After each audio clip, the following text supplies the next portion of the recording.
But an ABC News Washington Post poll out this morning shows 63% of Americans believe that Donald Trump Jr.'s meeting with Russians was inappropriate. Kendall Coffey is a former federal prosecutor and former U.S. attorney in the Southern District of Florida. Thanks for being here. And Kendall, you heard what Jay Sekulow said. So, lawyer to lawyer here, you to him, was this meeting illegal?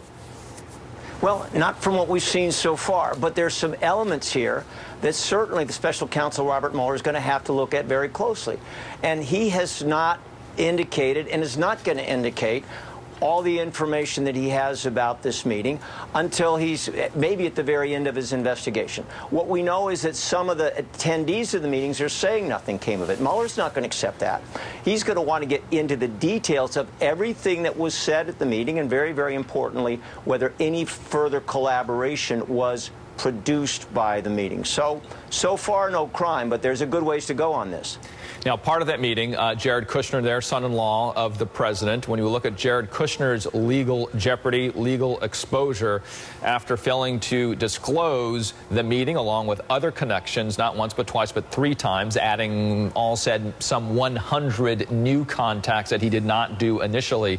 Where does he face danger here when he became a government employee?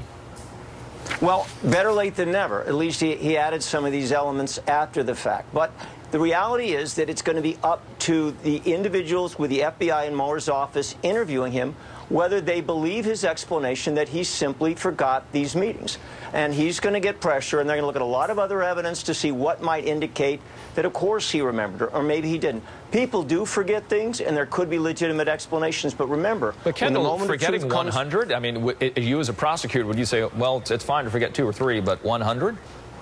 They're going to be skeptical, but he's going to have an opportunity to make the explanations, and very importantly, in his explanations, they have to believe that he is truthful. Because the biggest mistake anybody can make in this kind of a scenario is to lie to the FBI in attempting to defend themselves in a course of an interview. We all know how often prosecutions happen not because of what they did, but because of what they fibbed.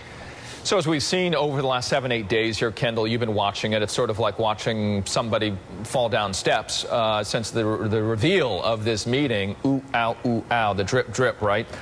Some have said, well, that's because they're new to this. That they are new to government. They're new to, well, being in the White House. How would that factor in at all as you might be prosecuting such a case? Well, it'll help a little bit, especially if they conclude that, for example, Donald Trump Jr. was not an expert in crisis management, didn't have a lot of government explanation or exposure, that perhaps Jared Kushner really didn't quite understand what he was supposed to list and what he isn't. But these are also highly intelligent people in front of highly skeptical prosecutors. So they're going to have to come up with a more than I forgot explanation, I think, to satisfy all the people who will be listening in the moment of their interviews with the FBI and with the special counsel. Would that satisfy you? I'd have to listen to a lot. I wouldn't make a judgment. And remember that this is about a criminal probe. So you not only got to be skeptical, but you've got to believe that you can prove their criminality beyond and to the exclusion of a reasonable doubt. That's not an easy burden in a case like this. My friend Kendall Coffey, thank you, sir. Hey, thanks, Richard. You bet. It was a historic mission. Almost